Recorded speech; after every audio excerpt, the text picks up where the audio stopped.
is the Sony a7III cinematic. Well, what if I told you you can get an image like this straight out of the Sony a7 III? This image has clean gradients. We're not clipping any of the highlights. Skin tone looks nice and rich. And of course, that buttery, nice roll off in the bokeh.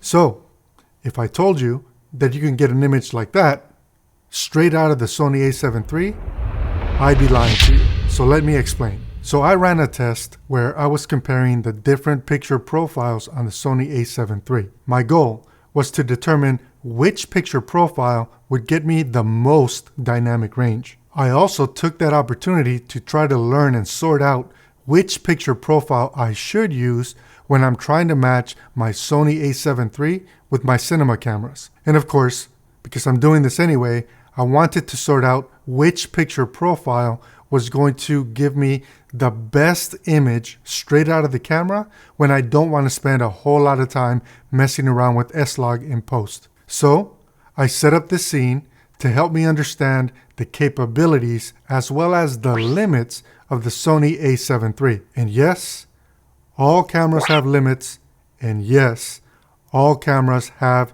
their breaking point. I set the exposure so that the key light where the light was hitting my skin was at an f2.8. I made it a point to protect my highlights so that I could avoid clipping. And of course, I made sure that I was not clipping any of the blacks because that dark area detail was important to determine the dynamic range. The picture profile that gave me the most dynamic range was picture profile number 9, which happens to be the picture profile where the Sony a7 III uses S-Log3. To me, the first thing that stands out is the 8-bit color information versus 10-bit color information on the clip I showed you earlier. The banding and the gradients is a huge issue. The second big issue is noise.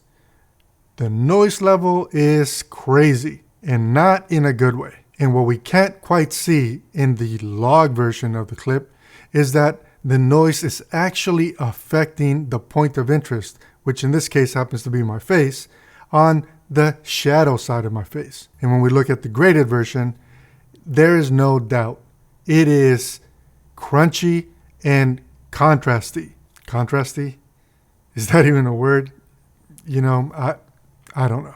The banding did improve, but what we have now is fringing and tearing where the image is starting to fall apart because of the color grade. And yep, we start to blow out the highlights. Pay attention to my sweatshirt. And of course, the noise improved some, but we still have noise and issues that we need to deal with. And as I mentioned earlier, when you look at the dark side of my face, the noise is very much present there. And when you look at my skin tones, the skin tone took a hue shift, like way towards red. You may also notice that as my hands shift from where the key light is hitting them into the shadows or the gradients or the dark areas, they shift colors like towards magenta. That's kind of weird. Yeah. Okay. What does all this mean? I'm gonna go there. And no, I'm not gonna take away from any of what the Sony a7 III is actually able to do. The Sony a7 III image looks way more video than it does cinematic. That's cool though. Just gonna bob and weave to dodge some of these comments. But that's cool. I'm ready. So why didn't I just expose 2 stops over like so many YouTube videos suggest that you do when you're shooting an S-Log? Because it would have completely blown out the highlights, which in this case included my sweatshirt. Why don't I just crush the blacks and deal with some of the noise that way? Because crushing the blacks effectively decreases my dynamic range. And that makes me lose detail in gradients and dark areas of the image, which in this scenario or that scene included the darker side of my face. And why wouldn't I just denoise using Resolve, Red Giant's Denoiser 2 plugin, or neat video. The main reason is that denoising softens the image. And in that scenario, denoising would soften my face, which would make it seem as if I completely missed my focus. But you know what? Who really cares? It looks terrific on a cell phone. Unfortunately, my clients don't pay me to only produce mobile content. If you enjoyed the video, be sure to let me know and subscribe.